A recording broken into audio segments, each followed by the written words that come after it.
Hello दोस्तों, नमस्कार। आज हम लोग शुरू करेंगे भारत का संविधान का भाग एक। अब भाग आए एक में जितने भी आर्टिकल्स आते हैं उसके विषय में चर्चा करेंगे। तो इस वीडियो को पूरा देखिए और अपनी नॉलेज को बढ़ाइए, और इस वीडियो को शेयर कीजिए, कमेंट कीजिए। इस पे अच्छा लगे तो कमेंट कीजिए, लाइक कीजिए और अपने दोस्तों के पास भेजिए। नॉलेज को बढ़ाइए अपने। ठीक है, तो आज का टॉपिक जो है वो भाग एक का है, जिसमें आता है संघ और उसका राज्य क्षेत्र। संघ और उसका राज्य क्षेत्र, जिसमें पहला जो आर्टिकल है संघ का नाम और राज्य क्षेत्र। इसमें जो है संघ का नाम और राज्य क्षेत्र में जो है, देखिए, भारत अर्थात इंडिया राज्यों का संघ होगा। भारत अर्थात इंडिया राज्यों का संघ होगा। और इसमें दूसरा है राज्य और उनके राज्य क्षेत्र वे होंगे जो पहली अनुसूची में विनिर्दिष्ट हैं। तीसरा होगा भारत के राज्य क्षेत्र में। तीसरे का राज्यों के राज्य क्षेत्र। खा पहली अनुसूची में विनिर्दिष्ट संघ राज्य क्षेत्र। और गा ऐसे अन्य राज्य क्षेत्र जो अर्जित किए जाएं समाविष्ट होंगे। ये लास्ट वाला वेरी इंपॉर्टेंट है, ये एमसीक्यू में आता जरूर है, ये समझिए। मल्टीपल चॉइस क्वेश्चन में ये आता जरूर है लास्ट वाला।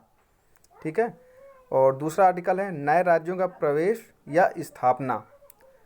नए राज्यों का प्रवेश या स्थापना ये कैसे होगा?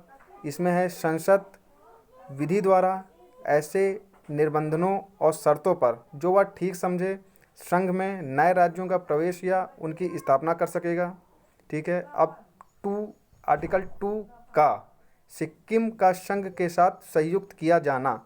ये जो है सिक्किम का संघ के साथ संयुक्त किया जाना, ये संविधान का 36वां संशोधन अधिनियम 1975 की धारा 5, ये 26/4/1975 से। ठीक है। अब इसके बाद के आर्टिकल जो हैं, ये 2 का हो गया। अब इसके बाद हम देखेंगे कि आर्टिकल 3। ठीक है। आर्टिकल 3 में देखिए क्या हुआ, क्या दिया गया है। नए राज्यों का निर्माण और वर्तमान राज्यों के क्षेत्रों, सीमाओं या नामों में परिवर्तन। ये भी वेरी वेरी इंपॉर्टेंट है, इसको भी ध्यान से सुनिए। इसमें संसद विधि द्वारा, जैसे का है विधि द्वारा, का किसी राज्य में से उसका राज्य क्षेत्र अलग करके अथवा 2 या अधिक राज्यों को या राज्यों के भागों को मिलाकर अथवा किसी राज्य क्षेत्र को किसी राज्य के भाग के साथ मिलाकर नए राज्यों का निर्माण कर सकेगी। इसमें खा है किसी राज्य का क्षेत्र बढ़ाकर, कोई भी राज्य होगा उसका क्षेत्र बढ़ा सकेगी। गा है किसी राज्य का क्षेत्र घटा सकेगी, कम कर सकेगी। घा है किसी राज्य की सीमाओं में परिवर्तन कर सकेगी। और लास्ट है किसी राज्य के नाम में परिवर्तन कर सकेगी। अब इसमें परंतु भी एक शब्द को जोड़ा गया है। परंतु इस प्रयोजन में के लिए कोई विधेयक राष्ट्रपति की सिफारिश के बिना और जहां विधेयक में अंतर्विष्ट प्रस्थापना का प्रभाव राज्यों में से किसी के क्षेत्र, सीमाओं या नाम पर पड़ता है, वहां जब तक उस राज्य के विधानमंडल द्वारा उस पर अपने विचार ऐसी अवधि के भीतर जो निर्देश में विनिर्दिष्ट की जाए या ऐसे अतिरिक्त अवधि के भीतर जो राष्ट्रपति द्वारा अनुज्ञात की जाए, प्रकट की जाने के लिए वह विधेयक राष्ट्रपति द्वारा उसे निर्देशित नहीं कर दिया गया है और इस प्रकार निर्दिष्ट या अनुज्ञात अवधि समाप्त नहीं हो गई है, संसद के किसी सदन में पुनः स्थापित नहीं किया जाएगा। ठीक है। और इसके बाद वाला जो है स्पष्टीकरण जो है, स्पष्टीकरण 2 स्पष्टीकरण भी हैं, इसको भी आप देख लीजिए। इस अनुच्छेद के खंड लास्ट में राज्य के अंतर्गत संघ राज्य क्षेत्र हैं, किंतु परंतुक में राज्य के अंतर्गत संघ राज्य क्षेत्र नहीं है। स्पष्टीकरण 2 खंड का में द्वारा संसद को प्रदत्त शक्ति के अंतर्गत किसी राज्य या संघ राज्य क्षेत्र के किसी भाग को किसी अन्य राज्य या संघ राज्य क्षेत्र के साथ मिलाकर नए राज्य या संघ राज्य क्षेत्र का निर्माण करना है। अब देखिए चौथा क्या है। इसमें टोटल जो है आपके 4 आर्टिकल हैं और चौथा आर्टिकल जो है ये बताया गया है, पहली अनुसूची और चौथी अनुसूची में संशोधन तथा अनुपूरक, अनुषंगिक और पारिणामिक विषयों का उपबंध करने के लिए अनुच्छेद 2 और अनुच्छेद 3 के अधीन बनाई गई विधियां। अब देखिए इसमें पहला है अनुच्छेद 2 या अनुच्छेद 3 में निर्दिष्ट किसी विधि में पहली अनुसूची और चौथी अनुसूची के संशोधन के लिए ऐसे उपबंध अंतर्विष्ट होंगे जो उस विधि के उपबंधों को प्रभावी करने के लिए आवश्यक हों तथा ऐसे अनुपूरक, अनुषंगिक और परिणामिक उपबंध भी जिनके अंतर्गत ऐसी विधि से प्रभावित राज्य या राज्यों के संसद में और विधानमंडल या विधानमंडलों में प्रतिनिधित्व के बारे में उपबंध है अंतर्विष्ट हो सकेंगे, जिन्हें संसद आवश्यक समझे। ठीक है। अब इसमें दूसरा देखिए, पूर्वोक्त प्रकार की कोई विधि अनुच्छेद 368 के प्रयोजनों के लिए इस संविधान का संशोधन नहीं समझी जाएगी। 368।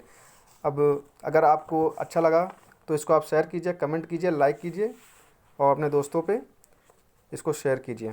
ठीक है। अब मैं इसमें आपको रोज़ जो भी कॉन्स्टिट्यूशन का वीडियो बनेगा, इसमें आपको मैं 5 जो है बहुविकल्पी प्रश्न पूछूंगा और इसमें बहुविकल्पी प्रश्नों का आप जवाब कमेंट में दे सकते हैं। और देखिए लास्ट में, वीडियो के लास्ट में 5 पूछूंगा रोज़। ठीक है। पहला देखिए क्या है, प्रश्न पहला है, और ये जो है संविधान की उद्देशिका से है, उद्देशिका से मैं ले रहा हूँ। ठीक है। भारत सरकार अधिनियम 1935 के अंतर्गत, फिर से सुन लीजिए, भारत सरकार अधिनियम 1935 के अंतर्गत कितने गवर्नर्स के प्रांत व मुख्य कमिश्नर के प्रांत मिलकर ब्रिटिश भारत का निर्माण करते थे। इसमें 4 ऑप्शन हैं, ए 14 व 7, बी 11 व 7, सी 15 व 9, डी उपरोक्त कोई भी नहीं। ठीक है। ये पहला प्रश्न हो गया। और दूसरा प्रश्न देखिए, भारत सरकार अधिनियम के अधीन एक संरक्षक न्यायालय का गठन किया गया जो कहलाता है, क्या कहलाता है? पहला है प्रिवी काउंसिल, बी है उच्चतम न्यायालय, सी है उच्च न्यायालय, डी है संघीय न्यायालय। अब देखिए इसका तीसरा प्रश्न है, माउंटबेटन योजना के परिणाम स्वरूप अधिनियम पारित किया गया। ठीक है। पहला है भारत सरकार अधिनियम 1919, बी है भारत सरकार अधिनियम 1935, सी है भारत स्वतंत्रता अधिनियम 1947, डी उपरोक्त कोई भी नहीं। ये अब मैं चौथा बताता हूँ आपको, निम्नलिखित में से किसके द्वारा भारत में द्वैध शासन स्थापित हुआ है? पहला है भारत परिषद अधिनियम 1909, दूसरा है भारत सरकार अधिनियम 1935, सी है भारत सरकार अधिनियम 1919, डी है उपरोक्त में से कोई नहीं। ठीक है। अब पांचवा प्रश्न जो है, संविधान सभा का गठन कब किया गया था? 1945, दूसरा है 1946, तीसरा है 1947 और चौथा है 1950। इसके उत्तर कमेंट में दीजिए। ठीक है। और इस वीडियो को शेयर कीजिए, कमेंट कीजिए, लाइक कीजिए और आगे बढ़ाते रहिए। ठीक है। Thank you.